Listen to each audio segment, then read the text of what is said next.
So yeah, I think my next joint that was super influential on me was Twisted Metal. That was the Oh first man. time I played a game, and like the story and the world of the game sucked me in so deep that I used characters that I didn't give a fuck about. I You just had to wanted to play with see everybody. you You had wanted to to play with see their everybody. stories. Yeah. Yeah, because everybody's story was so fucked up. Yeah. Like it was crazy. Calypso was mangling these he niggas no was matter what their he wish was was. clearly the wish master. Like he was Yeah. just giving them bullshit. Like you going through all of this tragedies just to get to the end and watch a fucked up story. And I'm like, damn, I want to see everybody's. So I'm Yeah. going through the game with fucking Grasshopper now, with her fucking Rav 4, trying Yeah. to with her whack ass powers, trying to make it and try to beat this game just so I can see her ending and shit. But luckily back then, man, you could gamer exploits. You could use the niggas that you were super good with, get to the last level and switch over to that character Yeah. and go ahead and get that wish. So you just had to be Minion. That's all you had to do. You That's it. That's it. had to And be then get Minion with whatever character it was. But oh man. Yeah. that was my game, dog.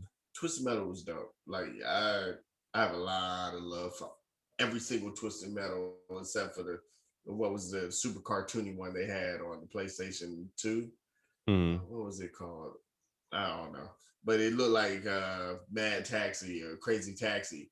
Oh That shit yeah, I was got you. stupid.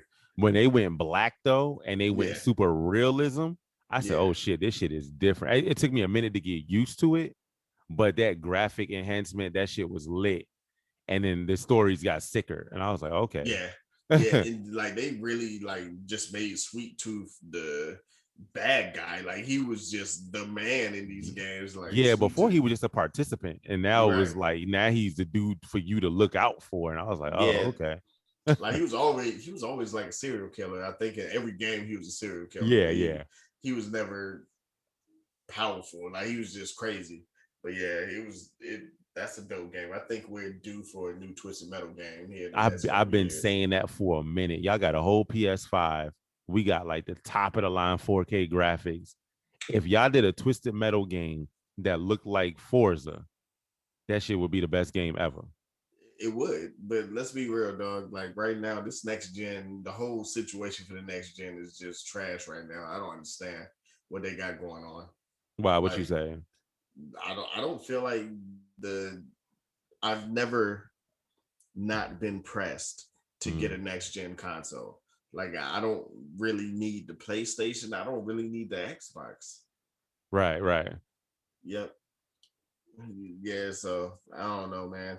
So But you're not impressed with the 4K, the ray tracing, the quick zoom, and all of that shit? I'm impressed with it when they give me some shit that's only on that console that has that. Like Oh, got you. if I can get it on the PS4 Pro or the Xbox One X, Yeah, yeah, like yeah. why do I need to rebuy it with slightly better graphics on the next gen consoles? Like I need a new God of War. I need a new Halo, I guess that's what you Xbox players care about. And That's nigga. But yeah, that's real. So you're for game exclusivity with the consoles. Mhm. I hate that shit. I think it divides up the market. I mean, I get it. I understand it. Like if you want to play this game, nigga, you gonna have to get you a PlayStation. You know what I'm saying? But like, I hate the decisions that Microsoft have been making for the past like 8 years. Sony has been busting they ass when it comes to exclusive games. You know what I'm saying? But see, that's why you hate like if Xbox or Microsoft had a horse in the race as far as that type of setup, Mm. then you wouldn't hate it because you would have your Xbox games that you're proud of. But I'm That still want to play Spider-Man. So nah, yeah, it's still the same. Like I want to play Spider-Man, nigga. Like I don't want to buy a whole fucking PlayStation to you play know what? Spider-Man. I just want to play that shit. You know what I'm I'm saying? I'm good. I'm good with that exclusive games because you know what? That makes me choose. I need to choose what I want more. Do I want Kratos or do I Mm. want Master Chief? And you notice I keep going to Master Chief because That's all y'all got, really. Y'all had Fable, but they threw that in trash. I don't understand. Like Right. that was a really good game. Like I would buy a whole Xbox console for Mm. Fable. Like I've put hundreds upon hundreds of hours on Fable. Right. Right. But hold on, let's get back to this list, nigga. We done went on the ill tangent. Yeah. Let's yo. So hold up, I went Legend of Zelda. You said Legend of Zelda last. So it's your turn. I said Twisted Metal last. Got you. GoldenEye, my nigga. Look, Golden Eye taught you about competition. that taught Face me to about face, same couch competition. yes, taught me about shooters too, because I Right. hadn't played like that was my introduction The to first person the whole shooters. genre. Yeah. And like GoldenEye, I don't think they've been able to remake that They've been ever. Like trying, but it's been struggly. there's Yeah. there's to me like, and you know me, I'm not a huge first person shooter player anyway. Like Mm. I'll play them if there's something weird about them. Like I'll play some Hexen, or I'll play what was the game that we played where it was Wild West and the Oh my dude could turn God. into the What werewolf, or yeah, he what the I don't know what that game was. It was that shit like, was mad fun though. yeah, because you was basically like a vampire with different guns. That shit Yes, was lit, yo. yo, that shit And we was was mad going fun. hard on that shit too. We was Yo, going like super hard on that game, man. for a long time, like we played that game for like months, like just off after, because we were grown then, like Yeah, we was adults. yeah. So like after work, niggas meet up. Right, right. That shit is real.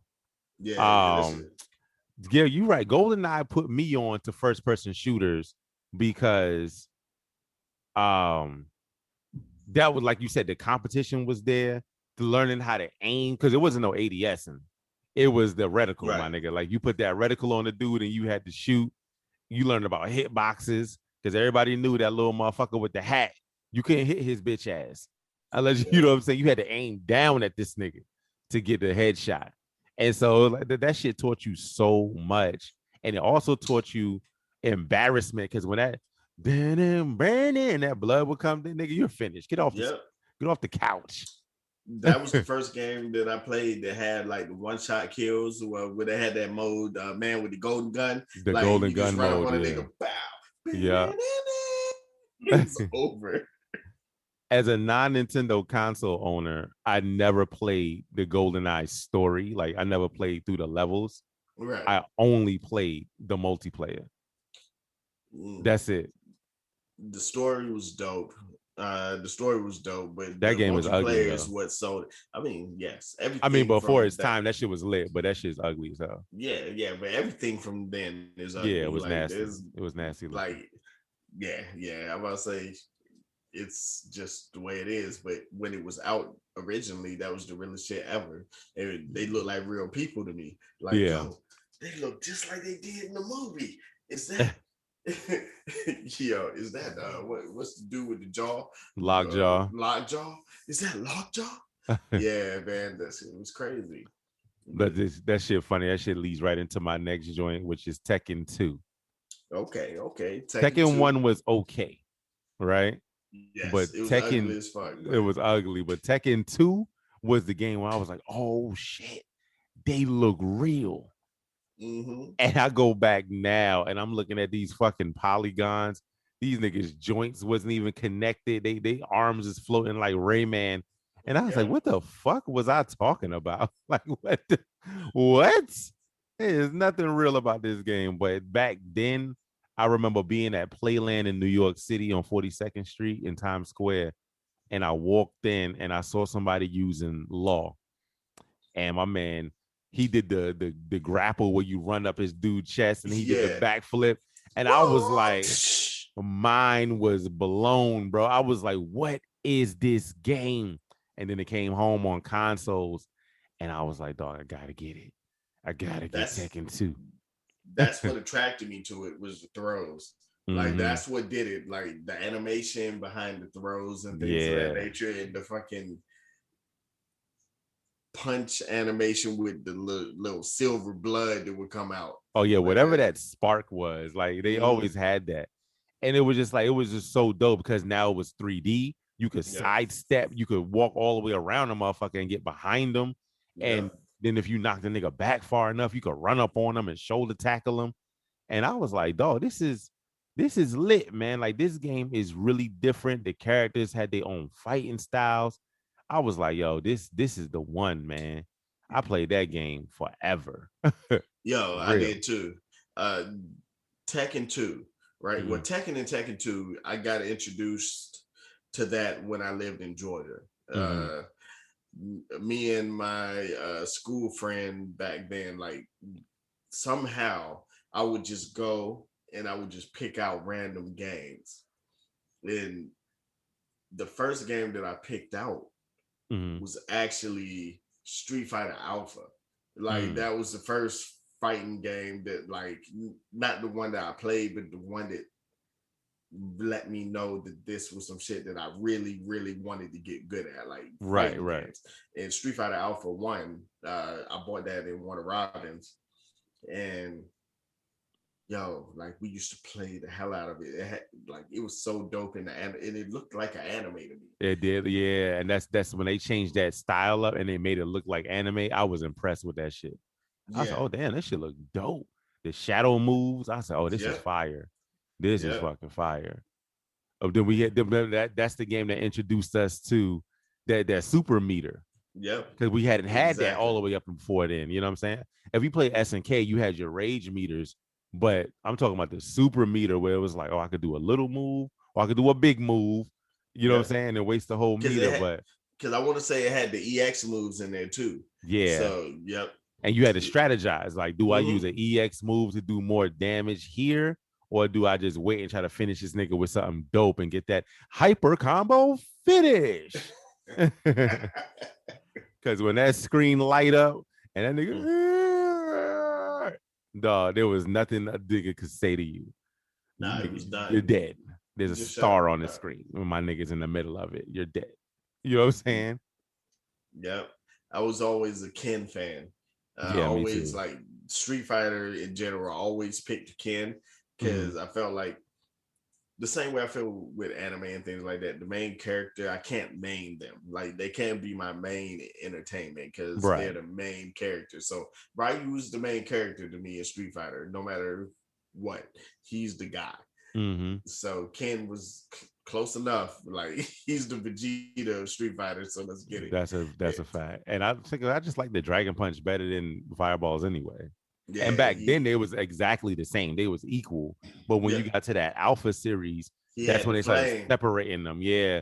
And I do the Dragon Punch and light your ass on fire. Nigga, what are you talking about? Like, I'm definitely using this dude. I am definitely using this dude right here. Yeah. Um, yeah, so Street Fighter Alpha, that's a good pick, man. That definitely was influential as fuck. Now, let's jump over. Now I'm gonna change gears. Now let's get into RPGs, right? Okay, okay, And I'm gonna tell you like this between Final Fantasy 7, 8, 10. Those okay. three, those three totally changed my outlook on Japanese RPGs. Like JRPGs weren't even a thing. I think the last one I played was fucking Shining Force on Sega. Yeah. You know what I'm saying? And so I didn't play anymore after that. And then Final Fantasy 7 comes along and I'm watching, I was in boarding school at the time and I'm watching my homeboy play it and I didn't get it. I was like, what the fuck is this? Like, you look stupid. Like, you look like a little polygon character. You know what I'm saying? And running Yep. around on still images, and then a fight will break out. And the whole shit, it was the same character, but now this nigga look D. He's like, now he's detailed. He's like a full blown anime character. And I was Yep. like, what the fuck is this? I said, what is this, turn base? And he was like, Mm-hmm. yeah, it's like, so it's my go as they go. And I just sat and watched this dude play. And then I started getting into it. And so we would take shifts. You know how I go with RPGs. Come on. And then the way my mind worked, always want to break a game, I started figuring shit out. We didn't have no strategy guide. back Of then. course, like in the beginning, you didn't, dog. Like I didn't have like I wasn't from a wealthy family, dog. Like Yeah, I'm not yeah. gonna buy because games was expensive as fuck back then. Like niggas complain about a $60 game now. Like Nintendo Man, 64 games was $70, $80, dog. Like them back shits then, was yeah.